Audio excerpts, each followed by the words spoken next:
हाँ जी, कैसे हैं आप सब। आज का हमारा टॉपिक है एओलियन लैंडफॉर्म्स। एओलियन लैंडफॉर्म्स मतलब विंड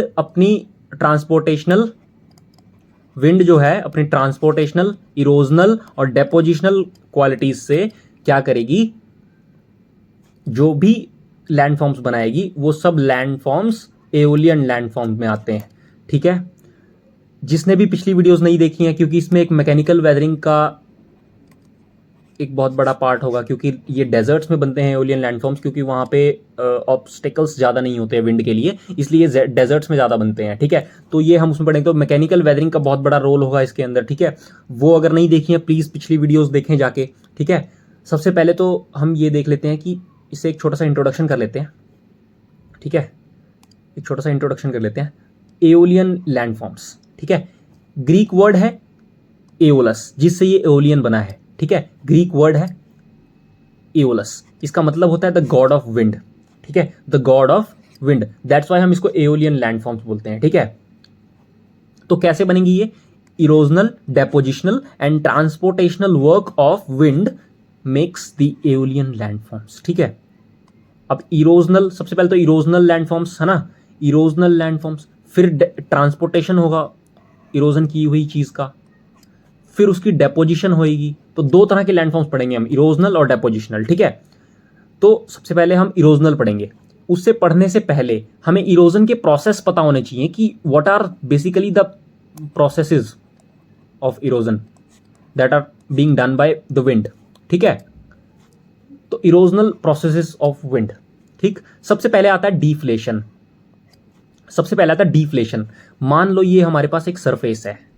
ठीक है, इधर से डेजर्ट का सरफेस है, इधर से विंड आई, इधर से विंड आई और इसने ऊपर वाले हिस्से को थोड़ा सा दूर ले गई, छोटे छोटे पार्टिकल्स को दूर ले गई। ऐसे करते करते यहाँ पे एक इतना सा एक डिफ्लेट कर दिया, यहाँ खड्डा बन गया। ठीक है, यहाँ एक खड्डा बन गया, हल्का सा डिफ्लेट कर दिया, दिखा, हल्का सा यहाँ पे डिफ्लेट कर दिया, ये बन गया खड्डा। ठीक, डिफ्लेट कर दिया। अब कुछ दिनों में क्या होगा कि यहाँ से हवा और आएगी और थोड़ा सा और डिफ्लेट कर देगी, इतना हिस्सा और डिफ्लेट कर दिया। ठीक है, मतलब सरफेस का डिफ्लेशन मतलब छोटे छोटे पार्टिकल्स को यहां से उठा के कहीं और ट्रांसफर करेगी, कहीं और जाके डिपॉजिट कर देगी और यहां क्या हो जाएगा, ऐसे डिफ्लेशन होलो बन जाएगा। यहां पे क्या बन जाएगा, एक डिफ्लेशन होलो बन जाएगा। अब ये मान के चलो, कि ये डिफ्लेशन होलो बन गया। ठीक है, अब ये डिफ्लेशन होलो बन गया।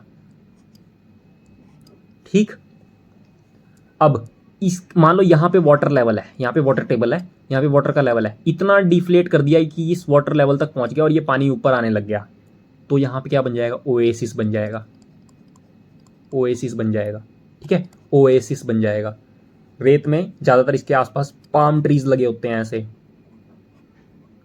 ऐसे पाम ट्रीज लगे होते हैं और यहीं पे लोग ज़्यादातर डेजर्ट्स में रह रहे होते हैं। ठीक है, तो ये अपना कुछ है। डिफ्लेशन का समझ में आया कि deflate, removal of loose fine particles from the desert surface. ठीक है, इसको बोलते हैं डिफ्लेशन। तो विंड क्या करेगी, उसको डिफ्लेट करेगी उस सरफेस को। ये पहले सरफेस ऐसा सीधा था बिल्कुल, लेकिन डिफ्लेट करके इतना गहरा कर दिया कि वो वाटर टेबल तक पहुंच गया और वाटर ऊपर आ गया, जिसका ओएसिस बन गया, ओएसिस बन गया। ठीक है, इसको बोलते हैं डिफ्लेशन का प्रोसेस। होप समझ में आया होगा। डिफ्लेशन समझ में आया, डिफ्लेशन समझ में आया सबको। अब चलते हैं आगे, एब्रेजन। एब्रेजन, इसको हमने पहले भी पढ़ा है। एब्रेजन का मतलब होता है रेगमार वाला काम करना, किसी चीज को पॉलिश करना, घिसना। ठीक है, लेकिन यहां कौन करेगा पॉलिश? रेत में क्या होता है, सैंड होता है। मान लो यहां एक ऐसे कोई एक स्ट्रक्चर पड़ा है रॉक का, यहां से हवा आई और यहां से अपने छोटे सैंड पार्टिकल्स उठाए। जो छोटे सैंड पार्टिकल्स थे वो थोड़े ऊपर आ गए और जो बड़े पार्टिकल्स थे वो यहाँ के डायरेक्ट मारे इसने। ठीक है, यहाँ के डायरेक्ट मारे इसने, डायरेक्ट मारे, इसको पॉलिश कर दिया, इसको स्क्रैच कर दिया, इसको स्क्रैच कर दिया, पॉलिश कर दिया। तो ये एब्रेजन है। ठीक है, किसी एक सरफेस में, किसी एक स्ट्रक्चर में सैंड पार्टिकल्स का आके ब्लास्ट करना, इसी को हम सैंड ब्लास्टिंग बोलते हैं। एब्रेजन के अंदर का ही प्रोसेस है, ये ध्यान रखना। ठीक है, एब्रेजन के अंदर का ही प्रोसेस है। एब्रेजन मतलब घिसना, पॉलिश करना। ठीक है, लेकिन वो कर कौन रहा है, सैंड के पार्टिकल्स कर रहे हैं, इसीलिए हम इसको सैंड ब्लास्टिंग बोल रहे हैं। ठीक है, उसके बाद आता है एट्रीशन। एट्रीशन में क्या होता है कि collision of sand grains with each other, अपने आप में ही सैंड ग्रेन्स का कोलाइड करना, ठीक, दो सैंड ग्रेन्स का, दो से ज़्यादा सैंड ग्रेन्स का आपस में कोलाइड करना, ठीक है, वो उस सैंड ग्रेन को और फाइन कर देगा जब ये टूटेंगे, ठीक है, और फाइन पार्टिकल्स में बदल देगा ताकि वो उड़ें और आगे जाके डिपॉजिट हों, ठीक है। तो ये एट्रिशन वाला प्रोसेस है। डिफ्लेशन समझ में आया, एट्रिशन समझ में आया, एब्रेशन समझ में आया, ठीक है, ये समझ में आ गए। आगे चलते हैं, अब कुछ हम इरोजनल लैंडफॉर्म्स को देख लेते हैं। हम दो तरह के लैंडफॉर्म्स पढ़ेंगे, इस तरह से वो इरोजन करेगी, इन तीनों तरीकों से वो इरोजन करेगी, ठीक है।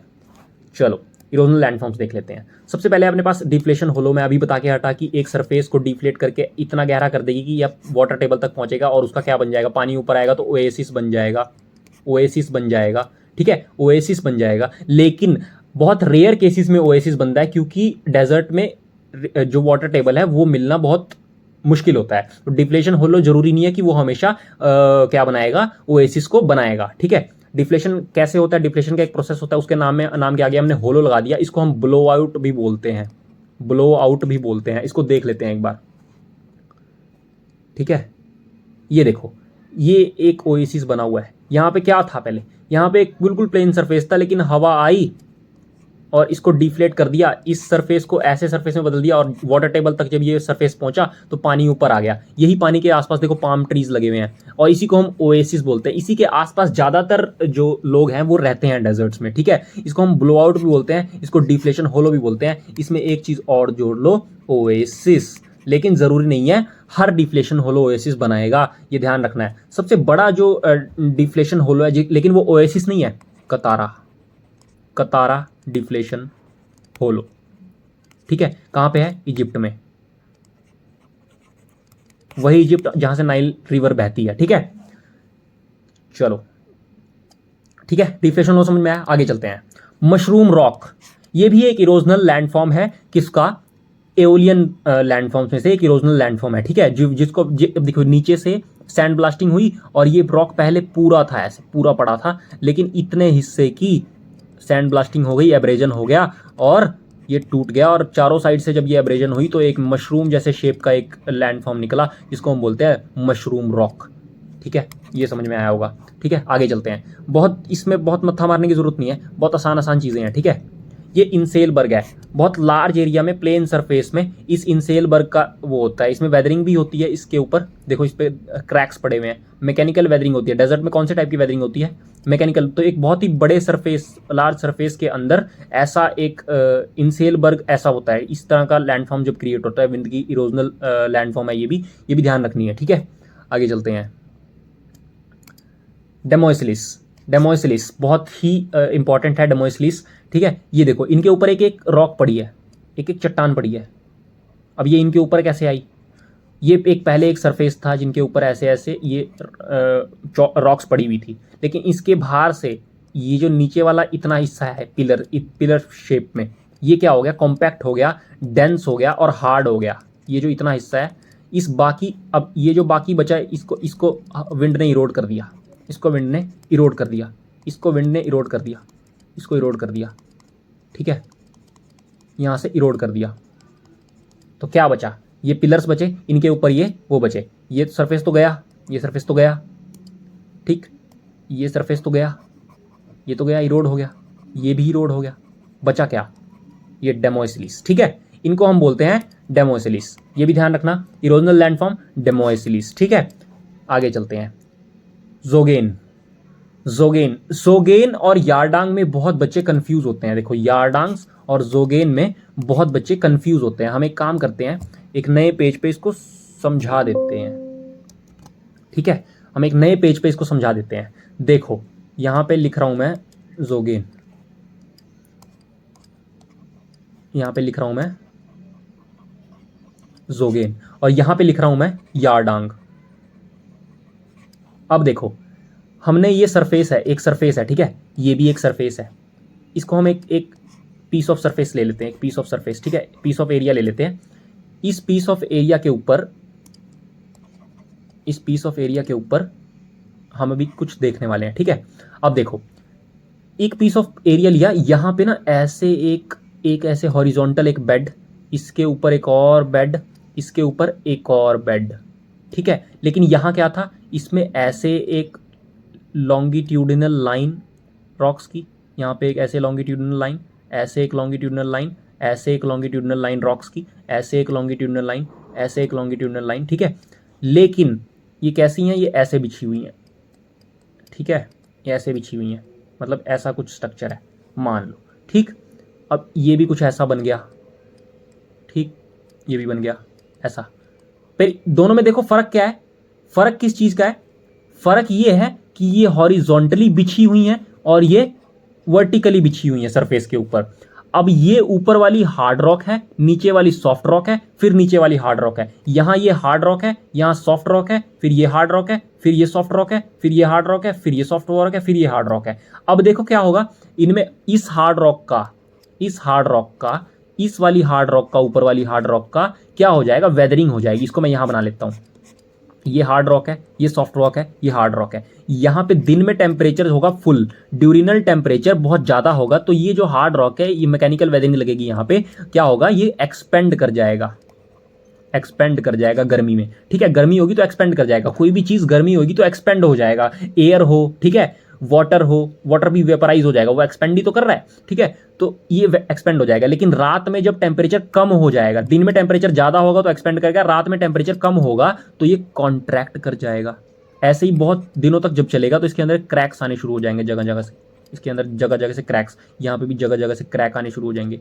तो ऊपर वाली हार्ड रॉक के बीच में क्रैक आने शुरू हो गए, यहाँ से ये वेदरिंग हो गई, इसकी इतने हिस्से की वेदरिंग हो गई। अभी ऐसा बन गया कुछ, ठीक है, अभी ऐसा बन गया, ऐसा बन गया कुछ, ठीक है। लेकिन नीचे सॉफ्ट हो रहा है, इसका क्या होगा, इसकी इरोजन हो जाएगी, ऐसे ऐसे इरोजन होगी, तो बनेगा क्या, ऐसा कुछ बन जाएगा, ऐसा कुछ बन जाएगा। देखो यहाँ एक और, यहाँ होता तो ऐसे टेबल लाइक स्ट्रक्चर ऐसा हो जाता, यहाँ एक और होता तो आगे एक टेबल लाइक स्ट्रक्चर ऐसा क्रिएट हो जाता। इसको हम जोगेन बोलते हैं, लेकिन इसमें हॉरिजॉन्टली बिछी होती है। ये हार्ड रॉक है, नीचे सॉफ्ट रॉक है, फिर नीचे हार्ड रॉक है, समझ रहे हो ना। तो ये सीन है। लेकिन यारडांग में क्या होगा कि ये बीच वाली जो सॉफ्ट रॉक है ये हवा की डायरेक्शन में इरोड हो जाएगी, ये सॉफ्ट रॉक हवा की डायरेक्शन में इरोड हो जाएगी। बचेगा क्या, कुछ ऐसा स्ट्रक्चर बचेगा, हार्ड रॉक्स बचेंगी, हार्ड रॉक्स बचेंगी, लेकिन हवा की डायरेक्शन में सॉफ्ट रॉक्स बीच से गायब होगी। तो ये कैसा बनेगा, कुछ ऐसा बनेगा, देख रहे हो, बीच से ये सॉफ्ट रॉक्स गायब होगी, बीच से ये सॉफ्ट रॉक्स गायब होगी। तो जोगेन और यारडांग में बिल्कुल कंफ्यूज नहीं होना है। यारडांग में ऐसे बीच में यहाँ पे एक सॉफ्ट रॉक थी, इस इनके बीच में यहाँ सॉफ्ट रॉक्स थी, हॉरिजॉन्टली ऐसे वर्टिकली बिछी हुई थी, जो कि ब्लो आउट हो गई, ठीक है, विंड ने उड़ा दिया इनको। और बीच में बचा क्या, ये ऐसे कोन शेप में यारडांग्स बचे, ये देखो, ये कोन शेप में ऐसे यारडांग्स बचे, ये ऐसे कोन शेप में यारडांग्स बचे, लंबे लंबे, ठीक है। ये विंड की डायरेक्शन ये है, प्रिवेलिंग विंड ये है, ठीक है, ये प्रिवेलिंग विंड है। आगे चलते हैं, जोगेन और यारडांग में कोई कंफ्यूजन, बहुत आसान है, ठीक है, आगे चलते हैं। अब आ गया विंड ब्रिज और विंडो। सबसे पहले ये बीच का हिस्सा इरोड हो गया तो ये विंडो बन गई। जब इसके इस रॉक को इस रॉक से इसने जोड़ दिया ब्रिज ने, इसको हम विंड ब्रिज बोलते हैं, ठीक है। बीच से ये हिस्सा इरोड हो गया, बीच का सारा उड़ा लेगी तो ये विंडो बन गई। अब ये इस रॉक को इस रॉक से जोड़ने वाली ये ब्रिज है, इसको विंड ब्रिज बोलते हैं, ठीक है। चलो आगे चलते हैं। मेसा और बूटे, ये मेसा स्पेनिश वर्ड है जिसका मतलब होता है टेबल, टेबल लाइक स्ट्रक्चर। तो ये देखो टेबल लाइक स्ट्रक्चर है ना, यही जब बहुत एरिया में फैले होते हैं इसको प्लेटू बोलते हैं, प्लेटू बोलते हैं, ठीक है। ये भी एक इरोजनल लैंडफॉर्म है, ठीक है। जब इन्हीं इसका साइज और छोटा हो जाता है, इसका साइज और छोटा हो जाता है ऐसा, तो इसको हम बूटे बोलते हैं। दैट्स इट, इतना ही है, ठीक है। उसके बाद है हमारे पास वेंटी फैक्ट्स। अब वेंटी फैक्ट्स मैं तुम्हें समझाना चाहता हूं। वेंटी फैक्ट्स के अंदर 3 चीजें आती हैं। वेंटी फैक्ट्स का मतलब समझ लो पहले तो, पॉलिश्ड रॉक, पॉलिश्ड रॉक्स को जिनमें ऐसे सरफेसेस बन गई हूं, ऐसे अलग अलग, ऐसे मान लो ये एक सरफेस हो गया, एक सरफेस ये हो गया, तो ये पॉलिश्ड रॉक्स जो होते हैं ना, जिनके ऊपर सरफेस ऐसे साइड्स क्रिएट हो जाती हैं, साइड्स क्रिएट हो जाती हैं, ये एक साइड होगी, ये एक साइड होगी, ठीक है, पॉलिश हो जाते हैं बिल्कुल, इनको हम बोलते हैं वेंटी फैक्ट्स। लेकिन जब ये रॉक एक साइड से ही पॉलिश होके सरफेस क्रिएट करेगी, एक साइड का सरफेस क्रिएट करेगी, तब इसको बोलते हैं हम इन कांटर, इन कांटर, इन कांटर, ठीक है। जब ये 2 साइड से वो बनाएगी, सरफेस बनाएगी इसका 2 साइड से, एक ये वाला एक ये वाला मान लो, तो इसको हम क्या बोलेंगे, जुई कांटर। और जब 3 साइड से बनाएगी, ठीक है, एक इधर वाला साइड, एक इधर वाला, एक इधर वाला, ठीक है, तो इसको क्या बोलेंगे, ड्राई कांटर। वेंटीफैक्ट्स की पार्ट है ये। वेंटीफैक्ट का अपने आप में मतलब होता है पॉलिश्ड रॉक्स जिनकी सरफेस बन गई हो पॉलिश सैंड ब्लास्टिंग की वजह से, ठीक है, क्या बन गई हो, एब्रेजन और सैंड ब्लास्टिंग की वजह से पॉलिश सरफेस बन गई हो, लेकिन जब एक ही सरफेस बनी हो तो उसको इनकांटर बोलेंगे, जब दो सरफेस बनी हो तो जुई कांटर बोलेंगे, और तीन सरफेस तो ड्राई कांटर बोलेंगे। ये एक इन का मतलब ग्रीक में एक होता है, और जुई का मतलब दो होता है, ड्राई का मतलब तीन होता है। ये ध्यान रहेगा, होप ध्यान रहेगा। दैट्स इट, इससे ज़्यादा इसमें कुछ नहीं है। ठीक है, आगे चलते हैं। अब डेपोजिशनल लैंडफॉर्म्स देखते हैं। इतना ध्यान रहेगा, इतना ध्यान रहेगा, आई होप ध्यान रहेगा, इतना ध्यान रहेगा ना। एक बार इसको फिर से दोबारा देख लो कि इसमें था क्या, इसमें एक बार दोबारा देख लो कि इसमें था क्या, जो हमने अभी जो भी ये पढ़े थे, इरोजनल लैंडफॉर्म्स।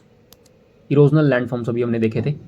तो इरोजनल लैंडफॉर्म, डिफ्लेशन होलो देखा, इसमें हमने ओएसिस देखा, मशरूम रॉक देखा, इंसेलबर्ग देखे, ठीक है, डेमोसलिस देखे, जिसमें ऐसे ऐसे रॉक के ऊपर एक पिलर के ऊपर चट्टान पड़ी थी ऐसे, ठीक है, उसको बोलते हैं। जोगेन देखे कि हॉरिजॉन्टली बेड्स हैं, ठीक है, यारडांग देखे वर्टिकली बेड्स हैं, ठीक है, विंड ब्रिज और विंडो देखी, मेसा और बूटे, वेंटीफैक्स में इन कांटर, जुई कांटर और ड्राई कांटर देख लिया हमने, ठीक है। दैट्स इट, इससे ज़्यादा इरोजनल लैंडफॉर्म्स में कुछ नहीं है।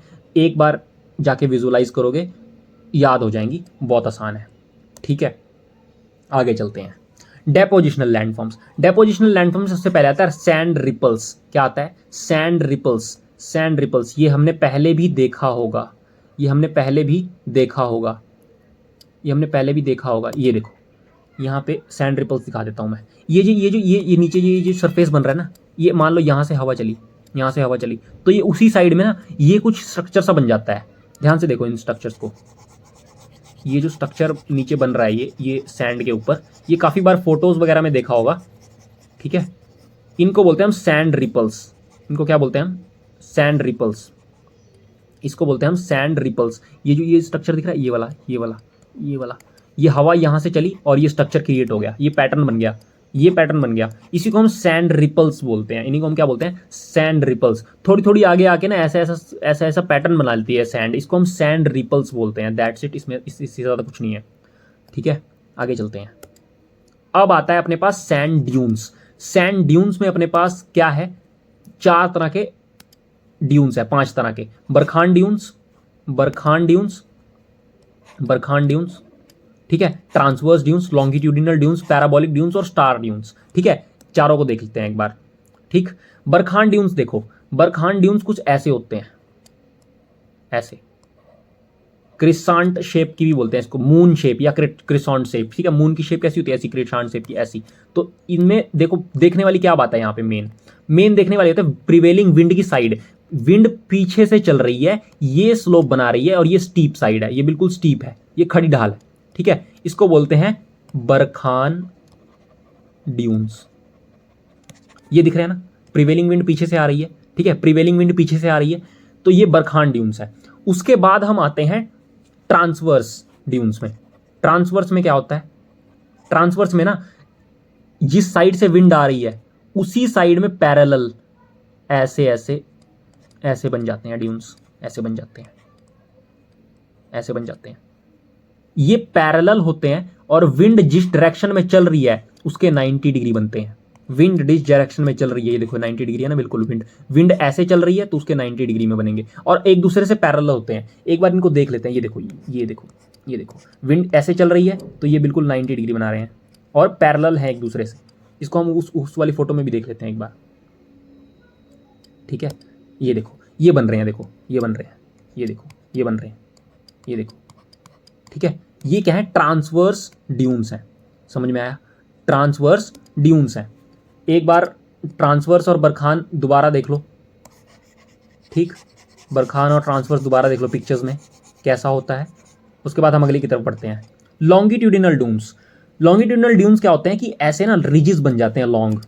इसमें दिखाया नहीं रखा है, एक बार मैं दिखा देता हूँ। ऐसे ऐसे लॉन्ग रिजिस, ऐसे लॉन्ग रिजिस बन जाते हैं, बहुत 1000 किलोमीटर्स तक ऐसे रिजिस बन जाते हैं सैंड के, ऐसे, और बीच से ये हिस्सा गायब हो जाता है। ये लॉन्ग रिजिस जो है ना, ये इन्हीं को बोलते हैं लॉन्गिट्यूडिनल ड्यून्स। 3 देख लिए हमने, बरखान ड्यून्स, ट्रांसवर्स ड्यून्स और लॉन्गिट्यूडिनल ड्यून्स। अब आता है पैराबोलिक। अब पैराबोलिक और बरखान ड्यून्स एक जैसे दिखते हैं, लेकिन फर्क क्या है? देखो फोटो में, देखो पैराबोलिक ड्यून्स और बरखान ड्यून्स एक जैसे दिख रहे हैं, लेकिन फर्क क्या है? प्रिवेलिंग विंड की साइड। बरखान ड्यून्स में विंड की डायरेक्शन ये थी, ऐसे आ रही थी विंड, लेकिन इसमें यहाँ से आ रही है। इसके ऊपर बहुत सारी घास वगैरह भी होती है, ऑब्स्टैकल होती है, जिसके कारण इसमें क्या था, स्लोप इधर ज़्यादा था और इधर स्टीप था।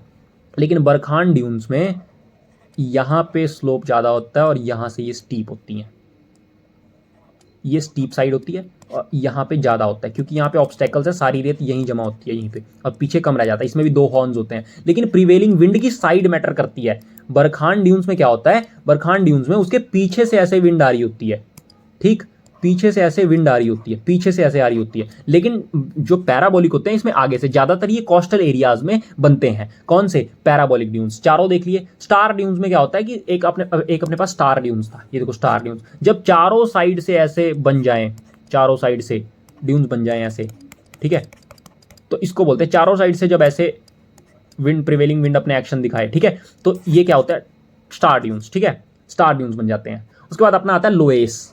लोएस समझने वाली बात है। लोएस का मतलब क्या होता है, पहले तो ये देख लेते हैं। लोएस एक बहुत ही इंपॉर्टेंट डिपोजिशनल वो है, ये बहुत चर्चा में भी रहती है।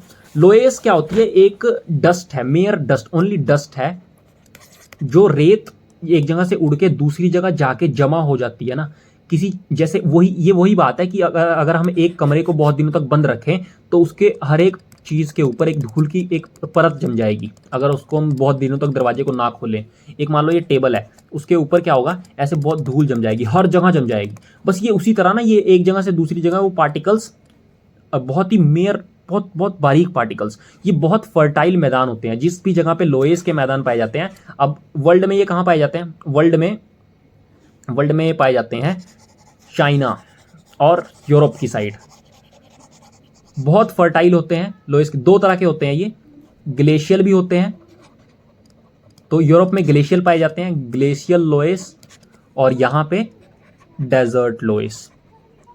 ये सिर्फ एक चादर होती है रेत की, जो बहुत पतली होती है और किसी एरिया को ढक लेती है, किसी जगह को ढक लेती है। बहुत ही स्लो प्रोसेस है, एक जगह बहुत धीरे धीरे इकट्ठी, तो बहुत फर्टाइल होती है, बहुत फर्टाइल होती है। इसी कारण ग्लेशियल लोएस में, यूरोप के बाल्कन कंट्रीज में ट्यूलिप की खेती होती है।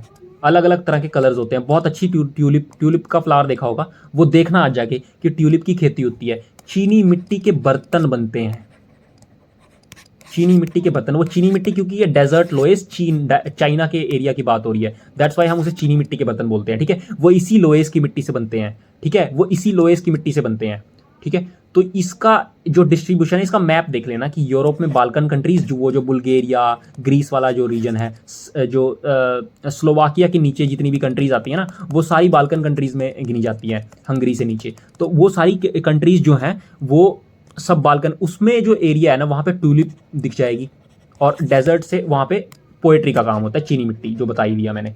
तो ये लोएस बहुत ही अच्छी चीज़ है, और ये डेजर्ट से बहुत दूर जाके जब वो चादर सी एक बना लेते हैं किसी एक सरफेस के ऊपर, उसको हम लोएस के मैदान बोलेंगे। और ये ध्यान रखना बहुत इंपॉर्टेंट है, जाके इसका मैप में डिस्ट्रीब्यूशन देखना, वर्ल्ड मैप में लोएस डिस्ट्रीब्यूशन, ठीक है, लोएस का डिस्ट्रीब्यूशन देखना।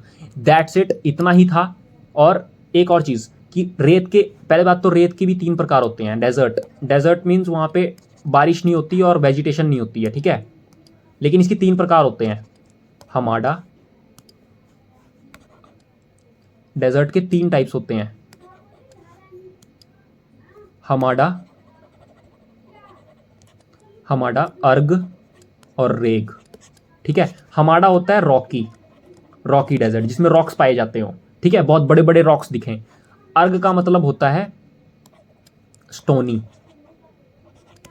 डेजर्ट, जहाँ पे बहुत सारे स्टोन्स पाए जाए, जो वो वेंटीफैक्ट्स की बात कर रहा था ना, वो इसी अर्ग वाले टाइप में। ये तीनों है ना टाइप्स हैं डेजर्ट्स की टाइप है, हमाडा, अर्ग, ERG अर्ग, और रेग, ठीक है। हमाडा रॉकी डेजर्ट है, अर्ग स्टोनी डेजर्ट। जो वेंटीफैक्ट्स, ईन कांटर, ड्राई कांटर और इनकी बात कर रहा था ना, वो इसी अर्ग वाले डेजर्ट में बनते हैं। और रेग क्या होता है, सैंडी डेजर्ट, जिसमें सैंड रिपल्स देखे हमने, सैंड ड्यून्स देखे, ठीक है। तो ये सारी चीज़ें, अब आप इस चीज़ को कनेक्ट कर पा रहे होंगे कि हमाडा कौन से टाइप का वो है, ठीक है, मशरूम रॉक्स कहाँ बनेंगे, ठीक है, मशरूम रॉक्स कहाँ बनेंगे, ठीक। तो ये सब चीज़ें देख पा रहे होंगे। एक बार इन सब का स्क्रीनशॉट ले लें, एक बार रिवाइज करें, गूगल पे जाके मैप देखें लोएस का जो मैंने आज काम दिया है। इससे पहले अगर मैकेनिकल वेदरिंग और पूरे जियोमॉर्फोलॉजी की सीरीज नहीं देखी है तो हमारे चैनल पे मिल जाएगी, प्लीज़ जाके देखें। और आज के लिए इतना ही, थैंक यू सो मच।